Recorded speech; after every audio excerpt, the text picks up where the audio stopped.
Hello, my name is Brant, and today is the second day of May 2020. And I titled this talk called A Real Coup. Let me explain what a coup is. A coup is when there is some form of government and it is the government's there, so supposedly, and they come along and they take over. They completely take over and abolish the other system of government. Part of a coup is that a coup d'etat is another word for it, but a coup is another word too. But anyway, for example, I remember in I think it was 89, when supposedly the Soviet Union was banned and eliminated and Russia came to power. Well, one of the things you do in a coup d'etat is that you don't allow newsmen to report it. And that was what CNN did. They went there and filmed it, which meant that the coup was not a real coup. That's just what you do. You cut all lines of communication in order to not allow the subjects, or the citizens as they call, to know what's going on. It also means that there are only a few in power that can do this, and so they can, next thing you know, they remove those who are in power or out of power and they take over. That's what a coup is. And so let me explain what took place in the history of the United States, or America. I really call this country America, not the United States. United States refers to me, basically it becomes a corporation. It's incorporated. You do know that your cities are incorporated. That makes them a corporation. You do know your counties are also incorporated. So that makes them a corporation. We've been swindled enormously, and most people are not even aware of what's going on and how they're swindled, how they steal your energy, which is that you could be truly free and you're not free, because you have to work all your lives to pay for something that should be free in the first place. But I digress, and I wanted to share something here. This is one of the books I have read. Going the wrong way here. I paid $27 for it, and I seen it now. It's like you can get used copies for like $8 from Amazon. It's still there. If you want to know the truth, you need to know. Another book is called, let's see, get it right up here, American Counter-Revolution by Shelton Richmond.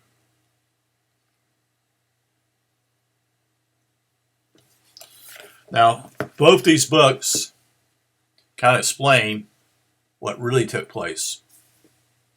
Not your little stories and your fairy tales they tell you in school. That, you know. So let me explain the history about what happened. Because it is a fairy tale in some ways, but it's also notorious evil. What took place simply was, after the war with Britain, the revolution that took place, claiming that we won the war. And basically, if you look at the Treaty of 1783, you'll find that basically the king doesn't give any submissions, doesn't give up his power or anything of that nature whatsoever. And then I think later on, it's called the Jay's Treaty. 3-4 years later, I think it is, if that's my memory serves me well, is that it doesn't really change anything hardly at all. It still means that the king such and such. And so I want you to understand from the beginning is that when people came here, especially, for example, George Washington, he was a surveyor. You see, before this is what we're gotten away from, tremendously away from what's happened. No one owned the land. No one. The Indians didn't claim to own it until basically we were coming in and trying to take it away from them. So do you understand? You got to think about this. America itself, the land was free. When you come in and put the apparatus of law itself and saying, oh, that's right, we own this land, or I bought this land, or such and such. No, that was never the intentions of the Creator. Never. It was here to be used and enjoyed and be treated with respect. Look around you now and see if that takes place. Look around. I mean, I live here in the South, and I'm watching people cut trees down. That is pine trees mainly for pulpwood, basically to make paper out of them. I have a property right behind me that used to be nothing but woods. I used to walk back there, enjoyed it. There was pine straw. I actually could lay on the pine straw of the ground. It was that soft. Anyway, I'm digressed again. But anyway, the point simply is that they came in and cut all the trees down. Cut them all down. Somebody said, oh yeah, I'm going to get the money out of them. But they never planted them back. They never planted them back for the generations after them. You see, this is money. Money. Money. That's your God. Money. It's money.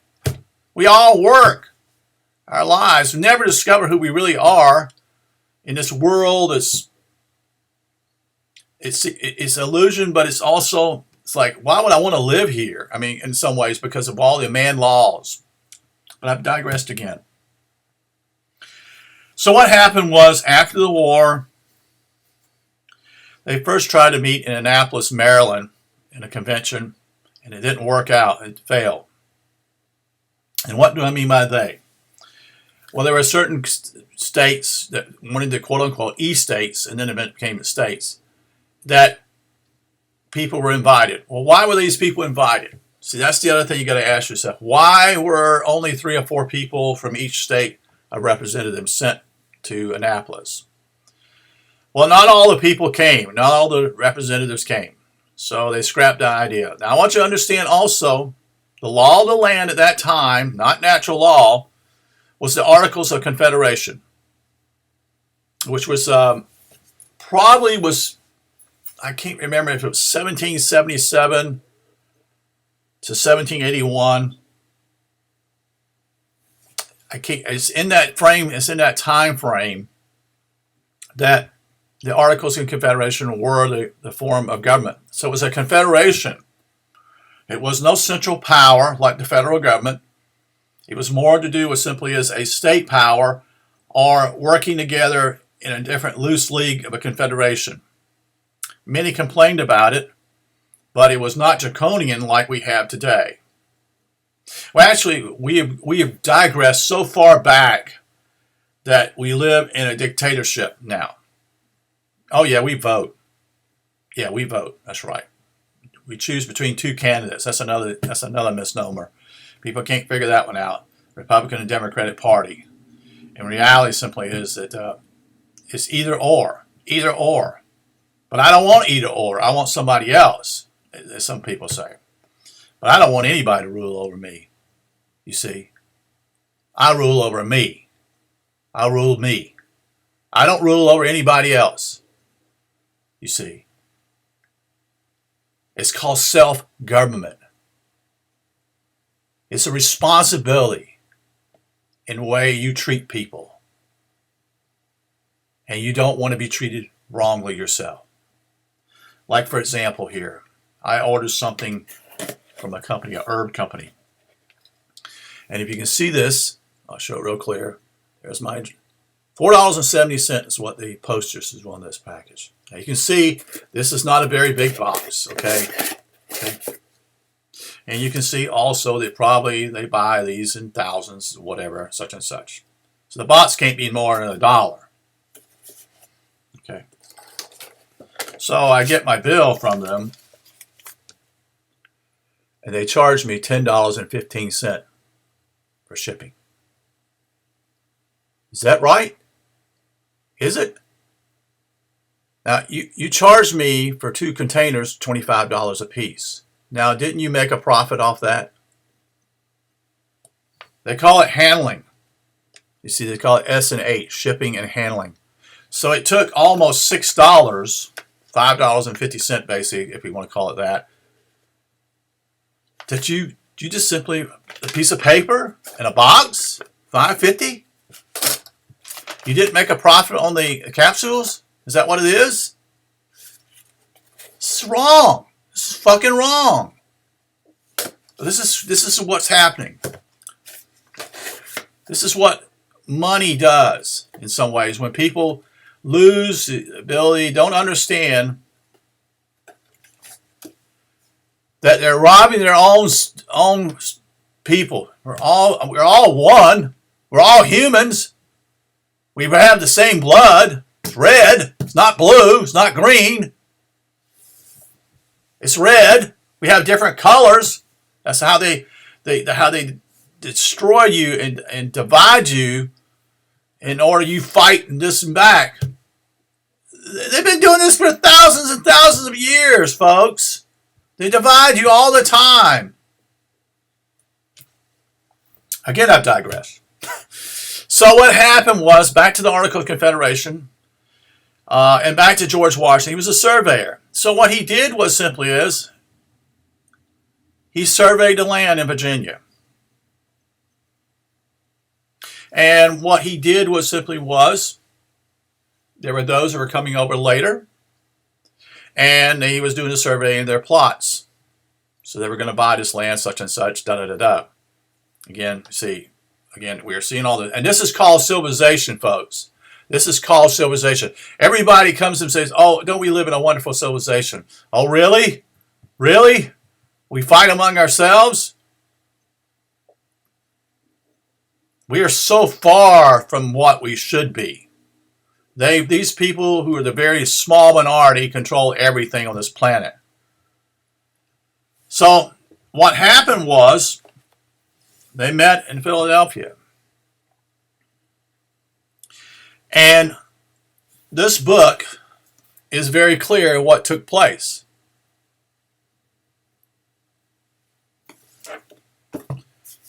They met in secret. Did you understand what I just said? They met in secret.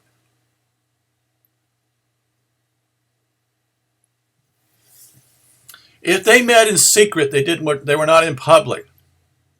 In fact, he goes into detail, and basically they met in the summer days, and the windows were closed, and there was a guard on the outside, and the door was closed. Do you understand? Do you really understand who your framers are and what they've done? And they beguiled you and fooled you. And then the educational system, which came in later, approximately 40 to 50 years later, by Horace Grant, I think his name is, who started this educational system by the state, no longer from what we call education from either from your parents or from a parochial school or from a tutor. Got away from all that. It was for all people now, such and such. That's what they always say. It's for all the people. Another misnomer. Yeah. So they met in private. They chose to no longer. This was not the will of the people. People didn't even know this was even taking place. So if I'm Joe out here, I'm a farmer, and I was involved in the war supposedly to free me, that we won the victory with Cornwallis at the Battle of Yorktown, and he surrendered. If you knew what took place there, they really didn't surrender. They were allowed, when you surrender, you give up your arms, your weapons. They didn't give up their weapons. In fact, they stayed here a while, and eventually they left. Some stayed here and became citizens, per se, these were British soldiers. They didn't take their guns away. Now, folks, I'm sorry. If it was legitimate war and what took place and you killed people, such and such, the winner is someone surrenders, and Cornwallis basically was at the back of the sea.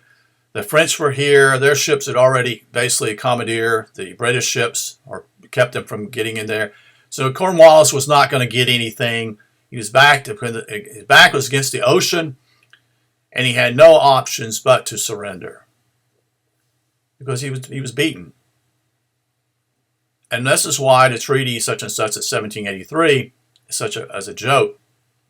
It says basically the king doesn't change anything. He doesn't say, oh, it's such and such. So this is how you're fooled in so many ways here. It's unbelievable. Even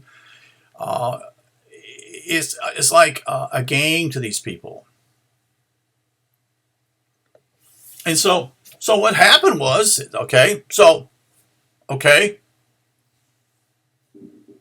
are you aware that these representatives met, again, like I said, in secret, and that they created this Constitution, but they didn't create it? You see, this is really so sad. Alexander Hamilton was going back and forth to New York City. And as what I understand in this book, he was getting reports, information, and how to write the Constitution.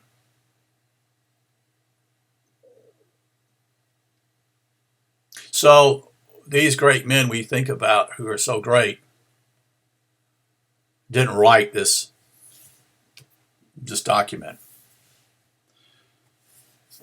You need to look into Lysander Spooner and understand that the Constitution is a contract. Me and you never, quote unquote, signed that contract.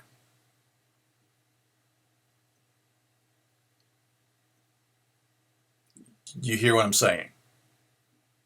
In order to be a part of something or being a part of some type of system, you have to sign it. Well, how they tricked you was basically for you to vote. That's right. You vote.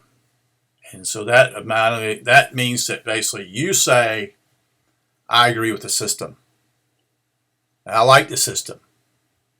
But every 4 years, supposedly in the presidency, the President of the United States. That's another name that tops out. President. I'm from business background somewhat, and poli-sci, and history. And president comes across to me as something as a business term. It's not a political term. It's a business term. Because basically a president it's like a CEO. Today we call it. So reality simply is that as he is now the president of a corporation.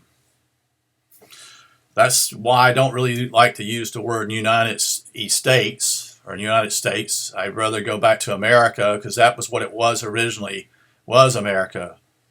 It was called the New World at that point. I also wonder if it was really the Old World because basically the Indians were here and they were more civilized than the white people or those that came from Europe were. It's amazing what education can do. It can indoctrinate you to the point that you believe you're better than another man because you have a better education. In some ways you are, but in some ways you're not because you've been propagandized. And that's what education is a lot of times, is propaganda. Oh, my country is the greatest country in the world. We're free. Oh, really? We're free, all right. Especially this CV-19 here, this whole thing going on. Yeah, I'm free, you see. Oh, I'm supposed to stay in my house because if something is going to happen to me and I'm going to get sick from somebody else.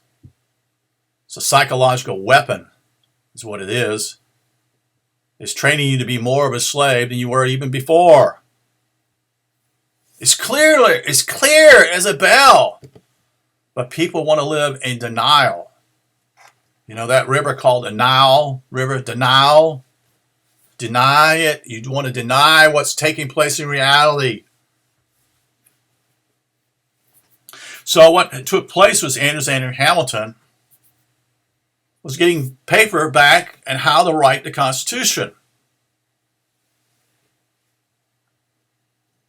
And that what transpired was eventually, only a couple of people I really respect. And even them, I'm somewhat suspicious of them. And one would be Patrick Henry. Patrick Henry is the one who was in Virginia. And already at that point, they were looking for what they would call probably 2/3 of the states to pass it. That was their whole hope. So that would make it bond and be pliable and become the law. But see, what's so strange about it simply is that who again, you go back to the word representatives, who gave them the power to do this? No one gave them the power. They seized the power. So that's called a coup. That's what you call a coup. You meet in secret, you do this for them, and next thing you come out and say, oh, look, I got a piece of paper. It's got the Constitution on it. It says such and such. We signed it. Yeah, you signed it. You signed it. But not me. None of us signed it. That's what Lysander Spooner points out. None of us signed the deal. It's a contract. But again, like I say, when you amend that by simply you vote. Why would I want to put energy if I want to be self-governed? I don't want to be ruled by anybody, and I don't want to rule anybody myself. It's a very simple concept. It's natural law. Even the Bible talks about it very clearly from the words of Jesus. Do not do unto others as you will have them to do unto you. In other words, I don't want to harm anybody, and I don't want to be harmed. So I don't go out proposing and trying to hurt somebody in reality, so I won't be hurting me. What they produced is a law of the jungle. George Bush made this comment. No, we're in the law of the jungle. No. We don't want to be in the law of the jungle. This is George Bush Sr., not Jr., or whatever you want to call him. Said, no, we don't want to be ruled by. We want to be ruled by the rule of law. See how they use this? The jungle and the law, as though the law is better than the jungle. The law itself is the jungle. How they deceive you in so many ways, just like preachers do. Don't let me get involved with that. I'll go off. So anyway, what happened was simply is eventually, the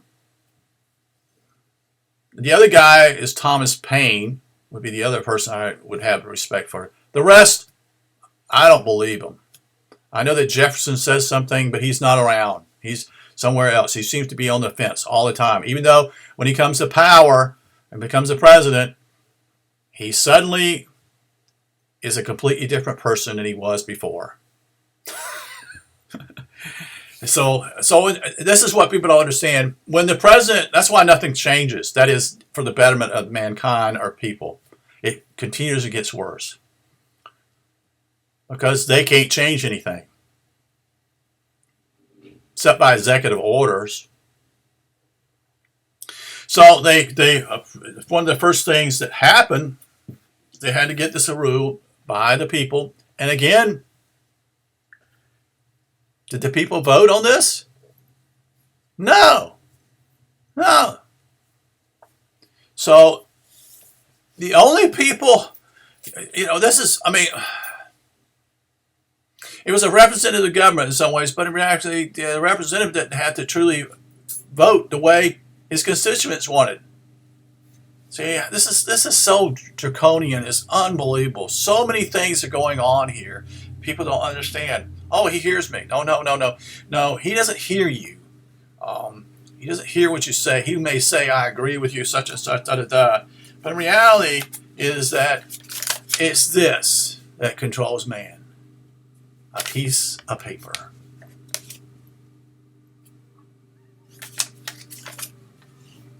And so my thoughts are this, and I'm kind of getting wound up here and also taking time, is that for you to understand that you really are not in a legitimate government. It is your faith and your belief that keeps the portals up. It keeps the system going. When your eyes suddenly realize this is what this is all about, what I call the veil must come down, and it's coming down, people suddenly realize they've been conned for a long time. And it's our opportunity to break off the shackles of all the beliefs that are taking place, that have taken place, especially in the age that we're going away from. You see, Pisces, the age of Pisces is going away, and we're going, which is nothing based upon beliefs. Pisces is all about beliefs. I believe this. I believe that. I believe in science. I believe in theology. I believe in the government. Belief is just what you think is saying, and you put your energy in it. That's what you do when you vote. You're saying, I believe in the system. I came across something yesterday, really blew my mind. I didn't even know this. Well, I may have knew it, but I've forgotten about it. Was that the senator here in South Carolina in 1948, I think it is the only candidate to actually become the senator in the United States on a write-in vote. That's right, a write-in vote. So, if that's correct, most have never elected. When you write in, you have to write it in, which actually now they don't. They're actually against that very much. They don't want you to write in a vote. You see, they have their own prerogatives, such and such. You'll notice also that all politicians are almost all lawyers. And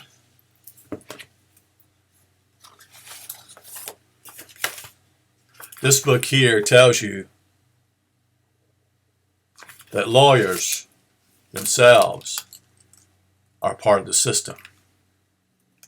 You can look at most lawyers eventually become judges. All you got to look at is simply the color of their suit. It's black. Sure doesn't represent goodness, does it, in that way? So I want to point out here something about natural law. That's what people could, this is another thing, it blows my mind. People, we have the Constitution because it's based upon a natural law. Really? Then why don't you have the natural law? You see? But we're settling for second best here. And we're settling for second best because we have a Constitution. CON standing for Constitution.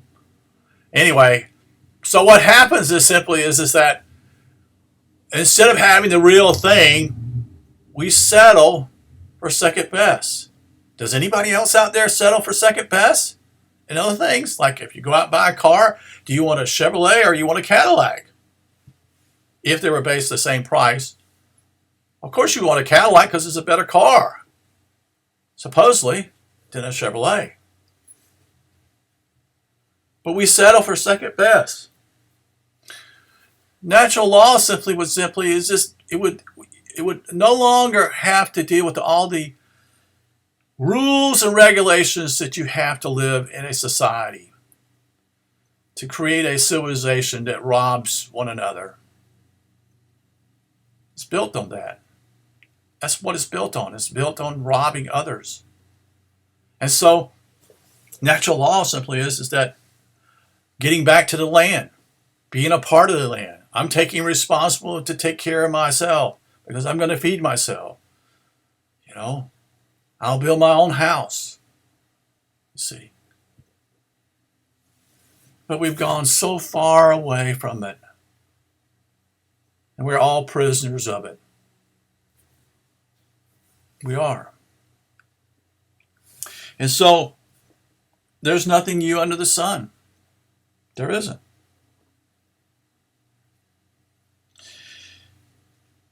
And it befuddles me that people. I have a neighbor. I just want to share with you. This is how people become so dependent upon government, and that's where we're at. And that's what they want. They truly want this. This is what they want. They don't want you to be independent. They don't want you to be a free thinking. They don't want you to think at all. They want you to believe in them. But that age is going away. That's going to fall. It's got to. Good must triumph over evil. It must win in order for humans to survive. We must stand against the system. The system does everything to hurt us in every way in the world. Look around you. The food is not real food anymore. It's controlled by corporations. You can't hardly even find anybody, farmers. I ride all around the state of South Carolina, and I hardly ever see the land is sitting there, and there's no one farming. There's nobody growing their own crops. There's very few. At one time, it used to be cotton was a major deal here in South Carolina. So is tobacco, as it was in North Carolina.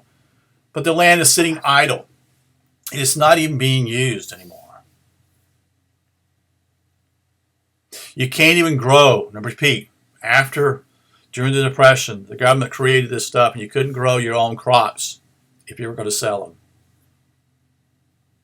You couldn't grow corn or whatever. You had to. You had to only grow so much and whatever. In other words, you were not even free then. You need to look into Wilson, President Wilson, and what he did. And he was the only professor, as far as I know, that was ever elected to office as president. And he was actually a political science major, a professor, I should say. And he did more damage to this country than most people even realize. He brought in a group of private bankers called the Federal Reserve to come in and to basically take over what the Treasury Department used to do. The United States used to print its own money that was backed by gold and silver. At one time, you could go and trade in your dollar bills and get a gold certificate. In fact, they had gold certificate on them and silver certificate, and you would get $5 worth of silver or $10, whatever, gold, whatever, at a bank. When the Great Depression came in the 1930s, and then Roosevelt came in power, Hoover said he wouldn't do it. He was not going to do it, and that was why he didn't do it, because he said, I'm not going to be a part of this. I'm not saying Hoover's a great guy. I want you to understand that. He's not a great guy neither. Okay? But one of the first things that Roosevelt did was to force the government to come in and say, you got to give you your gold to the government.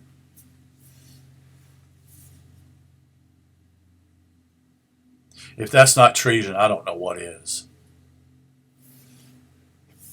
We revere these people and thinking they're such great people when in reality they're criminals. Do you know that all presidents of the United States have royal blood? They basically, from Europe in the past, They're not a commoner. They're not me and you. And people believe, oh, they're great. They got all this education. They're smarter than we are. No, they're not. They just are lawyers who used paper and write something on it and say it's a written document saying it was worth something and says it is true. When in reality, it's third person. It's not even one-to-one as a first person. Third person means simply is this is a great, you didn't even know about it. They just write it up. Just write it up, such and such. It's not a one-on-one type of thing. So like I'm talking with somebody else and we're talking about agreement such and such, and we're saying this is first person. This is a great pair of sunglasses, such and such, with another friend, such and he says, yeah, I agree. These are a great pair of sunglasses. That's first person. But when something's written on a piece of paper, then it means it's third person because you wasn't there. That's how history is manipulated in a lot of ways too. And there are a few people who are basically trying to understand it and rewrite it, that is telling the truth of what really took place. And they don't have all the truth themselves. They're basing it upon what they're looking at older books that are telling somewhat of truth. So they're trying to put it together. And this is what these guys did. This is what they did. But he does point out simply his natural law is critical, and we've gotten away from everything. So I could talk all day about these things. I could. But I have to eat too. So I hope that you enjoy this. I hope that it would help you. I ask that simply is that you would just, not just simply like it, share it with other people. Don't be fearful. I'm not going to live in fear. I'm not. It's just who I am. I'm not going to live in fear. And we all need to realize simply is we need to be courageous. We need to take courage and say, so what? Do what is right. Right is might. It's not what they tell you might is right. It's the opposite. Right is might. Energy comes from those who do what's right. You understand, integrity, truth are so vital because it has a different energy than a lie. Well, we'll let you be. Peace out. Have a good day.